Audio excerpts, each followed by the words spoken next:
اور اس کے بعد ہمارے تمام تر سٹرکچر کے اندر جتنے بھی ہمارے بیوروکریسی ہے، ہماری جو ہے وہ لا انفورسمنٹ ہے، یا اس کے بعد ہماری دیگر آفیسرز ہیں، ان کی جتنی بھی پیشہ وارانہ ٹریننگ اور دیگر کورسز ہیں، وہ بھی مغرب اور یورپ کی جو ہے وہ آغوش کے اندر ہم دیکھتے ہیں۔ جب اس قسم کی صورتحال ہوگی تو پھر آپ نتیجہ خود پیدا کر لیں کہ جہاں سے تربیت حاصل کی ہوگی، جہاں سے ایک تعلیم حاصل کی ہے، یا جو نظریہ وہاں سے، ایک آئیڈیالوجی وہاں سے لی ہے، تو اسی کی نگرانی کے لیے، اسی کو تحفظ فراہم کرنے کے لیے آج ریاست کا رویہ سامنے آ رہا ہے۔ یہ جو مثالیں آپ نے دی ہیں انٹرو کے اندر، وہ اسی وجہ سے ہے کہ فلسطین کے حق میں بات کرنا آج جرم ہے۔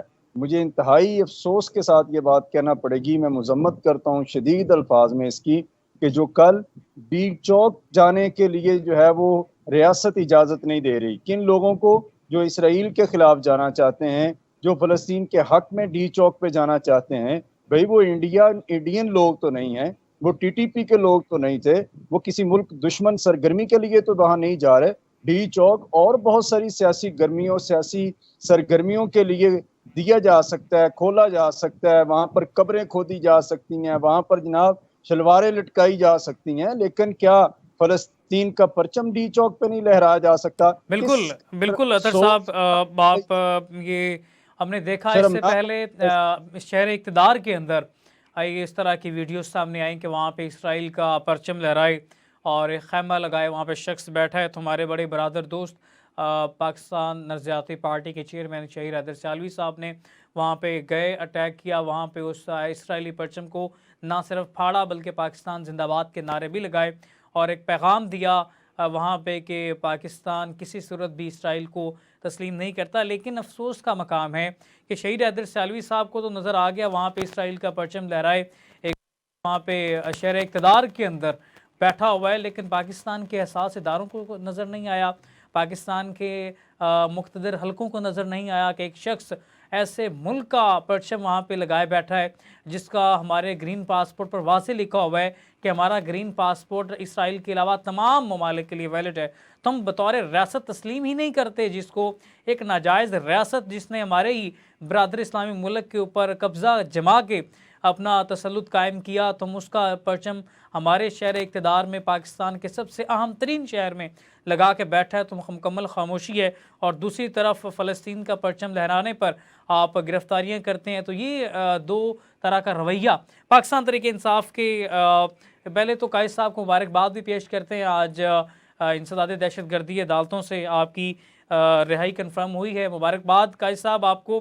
پاکستان تحریک انصاف پر بھی کوئی ٹھنڈی ہوائیں آنا شروع ہو گئی۔ قائد صاحب، جو بات ہم کر رہے ہیں فلسطین کا پرچم لہرانا تو جرم ہے، لیکن اسرائیل کا پرچم شہر اقتدار کی فضاؤں میں لہرا دیا گیا، یہ کیا معاملہ ہے؟ السلام علیکم اسامہ، بہت بہت شکریہ آپ نے پروگرام میں مجھے مدعو کیا۔ اسامہ، یہ ٹاپک بڑا سینسیٹیو ہے اور اس پہ بات چیت کرنا ایمان کی تازگی میں سمجھتا ہوں۔ اس وقت پوری دنیا میں مسلمان جو فلسطین کے بارے میں جو ظلم و ستم ہو رہا ہے، اور پھر اسپیشلی پاکستان میں جو حکومت وقت کا جو طریقہ کار اپنایا جا رہا ہے، اس سے ہر مسلمان، ہر پاکستانی دکھی ہے۔ پوری دنیا اس وقت اقتصادی اور سماجی مسائل کا سامنا ہے پوری دنیا کو، اور ہر ملک اقتصادی طور پر مضبوط ہونے کے لیے، معاشی طور پر مضبوط ہونے کے لیے کسی بڑے سہارے کو اپنے پاس رکھنا چاہتا ہے۔ اس میں اسرائیل اقتصادی اور معاشی طور پہ ایک بہت بڑی ریاست ہے، ایک بہت بڑا، جو جس کو ہم ایک ناجائز ریاست سمجھتے ہیں۔ اب میں اس بات کو اگر ایک کڑی بناؤں گا تو آپ کہیں گے کہ یہ کسی اور چیز سے اس کو جوڑ رہا ہے، لیکن یہ حقیقت ہے کہ پاکستان میں جو رجیم چینج آئی تھی، یہ بھی ایک اسی چیز کا حصہ ہے۔ اسرائیل نے پوری دنیا میں پورے ممالک کو اپنی دسترس میں رکھنے کے لیے اور خود کو منوانے کے لیے کہ مجھے تسلیم کیا جائے، اب سعودی عرب کو دیکھ لیں، آپ کویت کو دیکھ لیں، دبئی کو دیکھ لیں، وہ ریاستیں وہ حکومتیں انہوں نے اسرائیل کو ایکسیپٹ کیا اور ایکسیپٹ کرنے کی طرف جا رہی ہیں. ان میں ایک پاکستان بھی ہے کہ جہاں فلسطین کے لیے مجھے یاد ہے کہ ہم تحریک انصاف تو نہیں, میں تحریک انصاف کا حصہ ہی تھا, لیکن چونکہ میں ایک ایمان کی تازگی اور بحیثیت مسلمان جماعت اسلامی کے بہت بڑے فنکشنز ہوتے تھے یا دوسری جو دینی جماعتیں جب روڈوں پہ فلسطین کے حق میں نکلتی تھی تو میں اس کا حصہ رہتا تھا, اس لیے کہ ہر مسلمان یہ چاہتا ہے کہ وہ فلسطین کے لیے کھڑا ہو, وہ بیت المقدس کے لیے کھڑا ہو. لیکن بدقسمتی سے میں اپنی زندگی میں, اپنی 46 سالہ زندگی میں پہلی دفعہ دیکھ رہا ہوں کہ آپ فلسطین کی بات نہیں کر سکتے, آپ فلسطین کا جھنڈا لہرا نہیں سکتے, آپ فلسطین کے بارے میں کچھ کہہ نہیں سکتے. اور اگر میں اسرائیل کی اس وقت آپ کے اس پروگرام میں اینٹ کی اینٹ بجا دوں اور اس کے لیے کوئی اچھے القابات سے میں اس کو مخاطب نہ کروں, ہو سکتا ہے کہ آپ کے پروگرام کے لیے کے بعد مجھے اٹھا لیا جائے, کیونکہ اس وقت جو ہماری حکومت ہے جس کو ہم مینڈیٹ چور حکومت کہتے ہیں, یہ لائی اسی لیے گئی ہے, یہ لائی اسی لیے گئی ہے کہ ہم فلسطین کا نام ہی نہ لیں اور ہم اسرائیل کو اپنا بگ باس سمجھیں.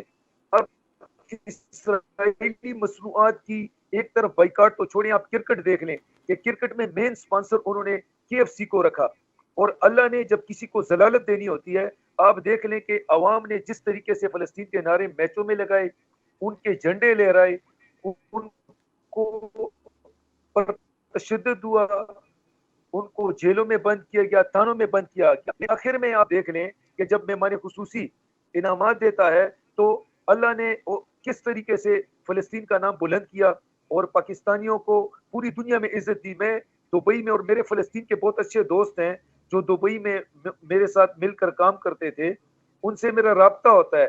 وہ پاکستانی عوام سے خوش ہیں لیکن پاکستانی گورنمنٹ سے بہت نالا ہیں. وہ فلسطینی دوست جو دبئی میں کام کر رہے ہیں, بالکل. ان کا دل مسلمانوں کے لیے, پاکستانیوں کے لیے دھڑکتا ہے. اچھا اطہر لیکن صاحب, ایک پاکستانی گورنمنٹ بڑا سے وہ بڑے پوائنٹ ہائی سختہ لائٹ ہو کیا ہے قاضی صاحب نے, ہم اسی گفتگو کو لے کر آگے بڑھیں گے. پاکستان نہ چھوڑ کے تمام امت مسلمہ کی بھی خاموشی اس پر بھی سوالیہ نشان بنتا ہے. قبلہ اول کو سینوں سے جدا تو نہیں کیا جا سکتا. قبلہ اول ہمارے جہاں تک ایمان کا حصہ ہے, انبیاء کی سرزمین کہا جاتا ہے یروشلم کو اور فلسطین کو. اس خطے کی اہمیت بہت زیادہ ہے. آنے والے وقت میں بھی عالم اسلام کے لیے حضرت امام مہدی کا ظہور ہے, اس کو دیکھ لیں, اور آگے جتنے بھی اسلام کے جو فیوچر پوائنٹس ہیں وہ سارے لنک کرتے ہیں اسی سرزمین کے ساتھ. عراق, شام اور خراسان اور یہی فلسطین, یہ سارا خطہ بڑا اہمیت کا حامل ہے.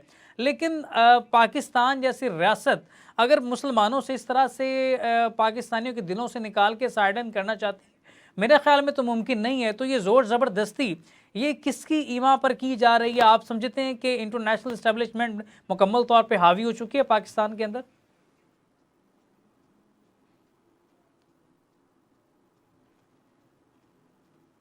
جی اطہر صاحب سن سکتے ہیں؟ ایک کی طرف آپ نے اشارہ کیا, اور جن اہم ترین مستقبل میں پیش آنے والے احوال اور معاملات کی طرف آپ نے اشارہ کیا, اور یہ ساری چیزیں اپنی جگہ پر سب اہمیت کی حامل ہیں اور اس سے کسی طور پر بھی انکار نہیں ہو سکتا. دو چیزیں یہاں پہ بڑی, اس وقت کی جو کرنٹ سچویشن ہے اس کے اندر جو سب سے اہم چیز ہے وہ ایک ایشو ہے جو بری طرح سے ایکسپوز ہوا ہے مغرب.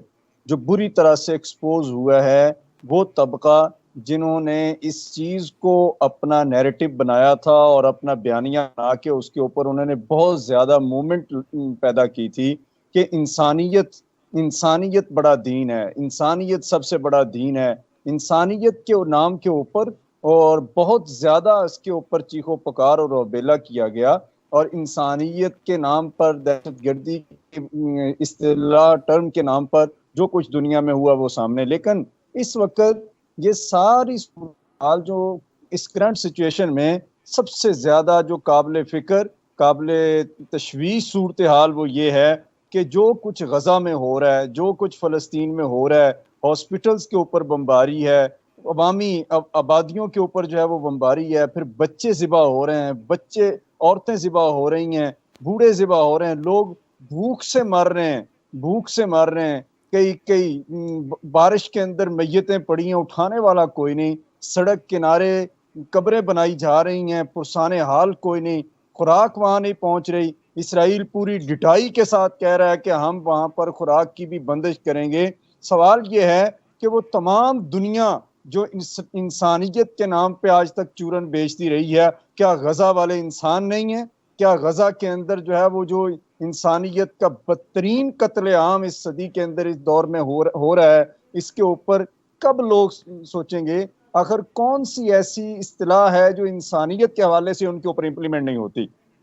یہ سب سے بڑا سوالیہ نشان ہے ان لوگوں کے کردار پر۔ اقوام متحدہ اور OIC جو کہ سوائے انٹرنیشنل مافیا کے ایک سہولت کار کا کردار ادا کرنے کی اور کچھ نہیں ہے۔ اور پھر سب سے بڑا ایک اہم سوال یہ ہے کہ پاکستان سے کتنے ہمارے جوان امن فوج کے نام پر دوسرے ممالک کے اندر جاتے رہیں، صومالیہ میں جاتے رہیں، اس بڑا افسوسناک کردار ہے OIC کا بھی۔ اس حوالے سے OIC نے بھی ایک ایسا کردار ادا کیا جو کہ متنازع رہا، اور نہ صرف OIC کو اس حوالے سے ایک سخت ایکشن لینے کی ضرورت تھی، بلکہ OIC چاہتا تو ایک مضبوط سٹینڈ لیا جا سکتا تھا، اور لیکن OIC کی جانب سے بھی محض میٹنگز کے علاوہ کچھ نہیں کیا گیا۔ اس تمام تر صورتحال پہ بات کرتے ہیں، ہمیں یہاں پہ چھوٹی سی بریک پہ جانا ہے، بریک سے واپس آتے ہیں، پھر اس حوالے سے بات کرتے ہیں۔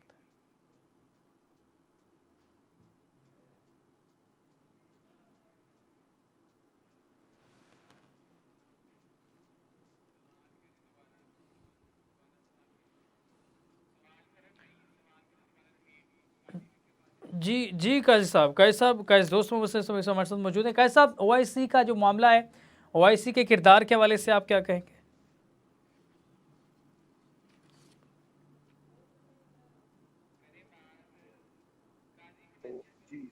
قاضی دوست محمد صاحب سے گفتگو کرنے کی کوشش کر رہے ہیں۔ قاضی صاحب، جو اس وقت کردار ہے OIC کا، اس حوالے سے آپ کیا کہیں گے؟ دیکھیں، یہ OIC سلامتی کونسل یونائٹڈ نیشن، اس میں جو قرارداد آتی ہے، میں ابھی دیکھ رہا تھا کہ اس میں سلامتی کونسل میں ایک قرارداد منظور ہوئی ہے جس میں فلسطین میں فوری طور پر جنگ بندی کے بارے میں کہا گیا ہے، لیکن میں سمجھتا ہوں کہ یہ سلامتی کونسل اور اس طرح کی دوسری جتنی بھی ہیں، یہ امریکہ کی ٹائپ رائٹر ہیں۔ امریکہ جو چاہتا ہے ہوتا وہی ہے، اور اس میں جو نمائندگی کرتے ہیں، ٹھیک ہے کہ یہ جو بھی مطلب ہے کہ ان کے پاس اپنے ملکوں کی طرف سے ان کے پاس موقف ہوتا ہے کہ اس کو بیان کیا جائے، لیکن میں سمجھتا ہوں کہ ہونا وہی ہوتا ہے جو ان کو لکھ کے دے دیا جاتا ہے ٹائپ رائٹر کے ذریعے سے۔ امریکہ نے، اور اسرائیل جو ہے وہ امریکہ کی ناجائز اولاد ہے۔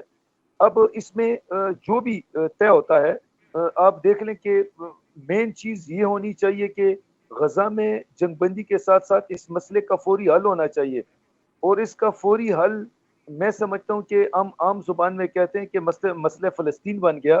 اس کی ایک وجہ یہ کہ یہ خود نہیں چاہتے، سلامتی کونسل ہو یا اس طرح کی اور جتنی بھی فورمز ہوتی ہیں جن پہ فلسطین کے بارے میں بات کی جاتی ہے، میں نہیں سمجھتا کہ یہ مسئلہ صحیح طریقے سے حل ہو، کیونکہ اس میں بغض ہے۔ اس میں جو مطلب ہے کہ جو لوگ اس کو حل کی طرف آتے ہیں، وہ صحیح نیت سے آتے ہی نہیں ہیں۔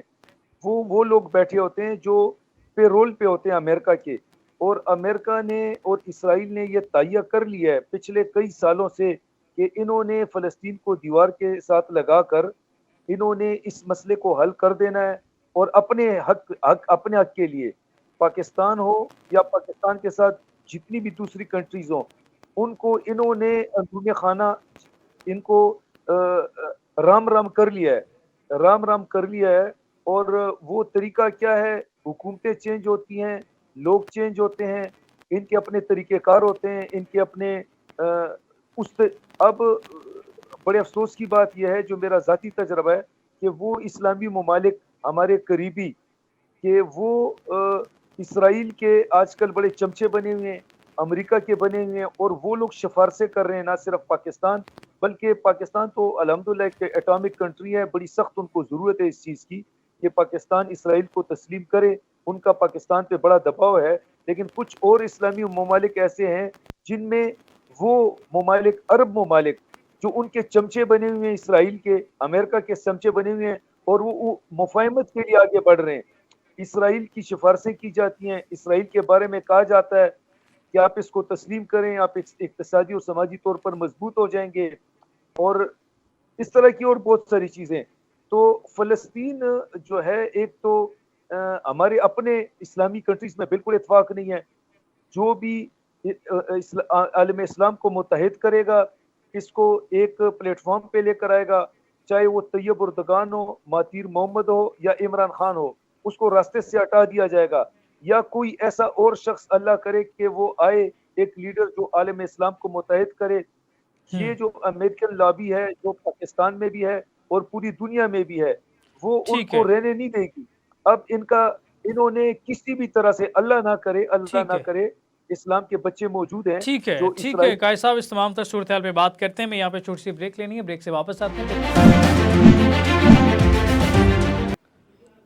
ویلکم بیک ناظرین، گفتگو جاری تھی فلسطین کی صورتحال پہ، پاکستان کا کردار اور مسلم امہ اس حوالے سے جو پراسرار خاموشی لیے بیٹھی ہے. اور پاکستان کے اندر نہ صرف پاکستان شہر اقتدار کے اندر اسرائیل کا پرچم تو لہرا دیا گیا، اور لیکن فلسطین کا پرچم لہرانے پر آپ کو گرفتار کر لیا جاتا ہے. اس سے پہلے ہم نے بات کی بریک سے پہلے، جس طرح سے پی ایس ایل میچز کے دوران فلسطینی پرچم لہرانے والے نوجوانوں کو نہ صرف گرفتار کیا گیا، پرچم بھی گراؤنڈ سے جو ہے باہر لے جائے گئے، صرف اور صرف اس وجہ سے شاید کہ کے ایف سی کا آپ نے ایڈ لے لیا. اور پاکستان کے اندر اس طرح سے فلسطینیوں کے ساتھ جس طرح سے رویہ رکھا گیا. اس سے پہلے حماس کے سربراہ اسماعیل ہنیہ نے ایک بیان دیا تھا کہ تمام اس وقت فلسطینی قوم پاکستان کی طرف دیکھ رہی ہے، اور تمام امت مسلمہ پہ جب بھی مشکل وقت آتا ہے وہ پاکستان کی طرف دیکھتی ہے کہ واحد ایٹمی اسلامی ملک اس حوالے سے کیا کردار ادا کرتا ہے. لیکن افسوس کے ساتھ پاکستان کا کردار ہمیشہ دو طرفہ رہا، اور ہم کبھی بھی کھل کر اپنے اسلامی برادر ملک کے ساتھ کھڑے نہیں ہو سکتے. ہمارے سامنے عراق، شام تباہ کر دیے گئے، بوسنیا کی حالت ہمارے سامنے ہے، افغانستان کے اندر جس طرح سے. لیکن اب آخرکار یہ الگ سچویشن ہے کہ افغانستان کو اس سچویشن سے نکالنے کے لیے پاکستان نے اپنے فائدے کے لیے صحیح کردار ادا کیا، لیکن اب فلسطین کے معاملے پر پھر پاکستان کی پراسرار خاموشی ایک نیا سوال جنم لے رہی ہے. ہمارے ساتھ بریک کے بعد جوائن ہو چکے ہیں مصعب عمیر من صاحب، تجزیہ کار ہیں اور اسلامک اسپیکر بھی ہیں. مصعب صاحب بہت شکریہ. قاضی دوست محمد صاحب نے اس سے پہلے بات کی تھی. قاضی صاحب آپ کا پوائنٹ میں لے کے آگے بڑھوں گا. او آئی سی کا کردار اس حوالے سے مشکوک رہا، او آئی سی کوئی مؤثر کردار ادا نہیں کر سکی اب تک. مصعب صاحب کیا سمجھتے ہیں کہ او آئی سی کا کردار جو ہے وہ بہتر ہے، قابل تشویش ہے، یا پھر کافی ہے؟ کیا کہیں گے؟ بسم اللہ الرحمن الرحیم. سب سے پہلے بہت شکریہ اسامہ صاحب، آپ نے وقت دیا. دیکھیں، بنیادی طور پہ قاضی صاحب کی بات آخر میں تھوڑی سی میں نے بھی سنی ہے، تو قاضی صاحب کے کامنٹ کو میں سیکنڈ کروں گا. وہ بالکل ٹھیک بات کر رہے ہیں. انفارچونیٹلی اگر یوں کہا جائے کہ فلسطینی دنیا کی بدقسمت ترین قوموں میں آتے ہیں تو کوئی دوسری رائے نہیں ہوگی. وجہ یہ ہے کہ پچھلے 75 سالوں سے آپ صورتحال دیکھیں، جتنی دفعہ ان کے درمیان میں جھڑپ شروع ہوتی ہے حماس کے اور اسرائیل کے درمیان میں، وہ ہمیشہ ایک طرح سے بے نتیجہ ختم ہوتی ہے. ریسنٹلی جو معاملہ ابھی بھی پیش آیا ہے یا ابھی جو موجودہ صورتحال چل رہی ہے، ساری جھڑپ کے دوران کہا جائے تو حماس نے دنیا کو دوبارہ سے یاد کروانے کی کوشش کی ہے کہ جب تک فلسطین کو آزادی نہیں مل جاتی، یہ دنیا کا سارا معاملہ حل نہیں ہوگا اور دنیا امن کی طرف نہیں جا سکتی. آپ ان 75 سالوں میں دیکھیں، بہت سارے افریقی ممالک ایسے ہیں، یورپی ممالک ایسے ہیں، مغربی ممالک ایسے ہیں جنہوں نے آزادی کا جام پی لی ہے. فلسطینیوں کا ایسا کیا قصور ہے کہ ان کو آزادی نہیں مل رہی؟ جہاں تک بات ہے او آئی سی کی، تو آبویسلی اسلامی ممالک کا ایک ایجنڈا اور ایک نام نہاد قسم کی، ہم نے اس کو تنظیم تو آپ کہہ سکتے ہیں، لیکن مسلم ممالک جو ہے وہ ایک پلیٹ فارم پہ، ایک ایجنڈے پہ میں نہیں سمجھتا کہ آج تک اکٹھے ہوئے ہیں. یا جس طرح قاضی صاحب نے بات کی، قاضی دوست صاحب نے، کہ اس ایک ایسے لیڈر کی ضرورت ہے، وہ چاہے طیب اردگان کی شکل میں ہو یا کوئی بھی اسلامی ممالک کا کوئی بھی سرکردہ نمائندہ ہو، جو کہ اس سارے معاملے میں فرنٹ پہ لیڈ کرے اور سارے معاملے میں رول ادا کرے. آپ دیکھ لیں او آئی سی کے تو اجلاس کو بڑے بڑے عرصے تک روکے رکھا جاتا ہے، صرف اس بنیاد پہ کہ یہ سارے اسلامی ممالک سر جوڑیں گے، ایک ایجنڈے پہ اکٹھے ہوں گے تو کہیں نہ کہیں دنیا میں مسلم ممالک کو کہیں پذیرائی نہ مل رہے. تو او آئی سی میں سمجھتا ہوں کہ ان کا کردار نہ ہونے کے برابر ہے. اس سارے معاملے میں مزید کیا ہو سکتا ہے؟ آبویسلی جنگ جو ہے اب چل رہی ہے، فلسطینی بیچارے روزانہ کی بنیاد پہ پس رہے ہیں، اردن میں، ساتھ شام میں، مصر میں وہ بیچارے پناہ اپنی لینے کے لیے مجبور ہیں، اور مصر کے درمیان میں جو باؤنڈری لائن ہے، مجھے تو دکھ اس بات کا ہوتا ہے، آپ وہ اٹھا کے دیکھیں، وہ درمیان میں اتنی بڑی بارڈر لائن اور اتنی خاردار تاریں اور کانٹے بچھائے ہوئے ہیں جیسے پتہ نہیں سارا خطرہ ان کو ادھر سے ہی ہے. یعنی فلسطینی جو ہے بیچارے جب وہ یہاں کا ظلم سہ نہیں پاتے، وہ اپنی رہائش جو ہے وہ جانے کی کوشش کرتے ہیں مصر کی طرف، تو مصریوں کا آگے سے رویہ آپ چیک کر لیں، صرف کس بنیاد پہ؟ ان پہ سارا یورپی پریشر ہے، ان پہ سارا امریکہ کا پریشر ہے. اور یہ جب سارے جنگ کا معاملہ جھڑپ ختم ہونی ہے، آبویسلی یہ ختم ہوگی، لیکن یہ بے نتیجہ رہے گی دوبارہ سے. میں اس بات پہ حیران ہوں. اب ریسنٹلی آپ دیکھ لیں، بیان آیا تھا وزیر خارجہ کا سعودی عربیہ کے بھی، کہ انہوں نے کہا تھا کہ جی ہم اس بات کو تسلیم نہیں کر سکتے کہ یہ اسرائیل کو تسلیم کیے بغیر یہ معاملہ حل ہو سکتا ہے. جب آپ کا لیڈنگ کوفیشنٹ ملک ہے سعودی عرب، اسلامی ممالک میں ریڑھ کی ہڈی کا کردار رکھتا ہے، اور اتنا وسائل میں اور معیشت میں اور چیزوں میں اتنا آسانیاں رکھنے والا ملک، اگر اس کا وزیر خارجہ یہ بیان دے گا کہ اس مسئلے کا حل جو ہے وہ اسرائیل کو تسلیم کرنا ہے، تو آپ دیکھیں فلسطین کا تو وجود ہی مٹ جاتا ہے. فلسطینیوں کا بنیادی جھگڑا کیا ہے اس بات پہ؟ تو وہ سارے ایگزسٹ کر رہے ہیں کہ جی ہماری جو ہے ساری کی ساری زمین، اب جتنی دفعہ یہ جنگ ہوئی ہے، جتنی جھڑپیں ہوتی ہیں، نتیجہ کیا نکلتا ہے؟ فلسطینی شہید ہوتے ہیں، ان کے بچے عورتیں بلکتے سسکتے ہیں، خوراک کی تنگی ان کو آ جاتی ہے.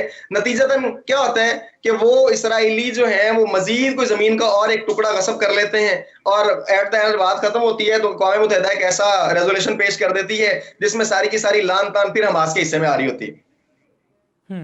بالکل ایسا ہی ہے. قاضی صاحب، رمضان کا مہینہ ہے، مصائب سے بھرا ہے فلسطینیوں کے لیے. آخر میں کچھ آپ کہنا چاہیں فلسطین کے رمضان کے حوالے سے؟ اس وقت مصر ایک اہم کردار ادا کر سکتا ہے، بارڈر لائن ہے، لیکن کہا یہ جا رہا ہے کہ وہ اس بارڈر لائن کو دیواریں کھڑی کر کے بند کرنے کی کوشش کر رہے ہیں، لیکن مصر کی جو غیور مسلمان ہیں وہ اس میں سے سرنگیں نکال کے، سوراخ کر کے اس دیوار میں سے خوراک پہنچانے کی اپنے آپ کوشش کر رہے ہیں. کیا سمجھتے ہیں آپ؟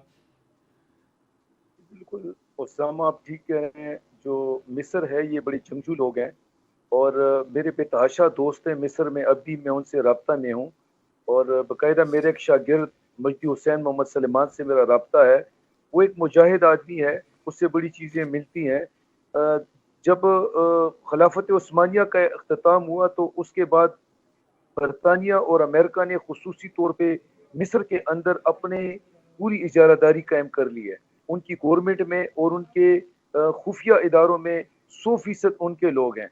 اب جو جیسے موصف بن عمیر نے بڑا اچھا تجزیہ پیش کیا، میں بڑا خوش ہوں اس کی بات سن کر، کہ یہ جو فلسطینی جب واپس آتے ہیں بارڈر کی طرف یا نکلنا چاہتے ہیں کہ وہ مصر کے راستے مصر جائیں یا دوسرے قطر یا دبئی جائیں، انہوں نے بھی اپنے بارڈر بند کر لیے ہیں. تو ان بیچاروں کو بڑے مشکلات ہوتی ہے، کیونکہ وہ مصری فوج یا وہ مصری لوگ جو ان کے امریکہ کے پیرول پہ ہیں ان کو واپس دھکیل لیتے ہیں اس طرف.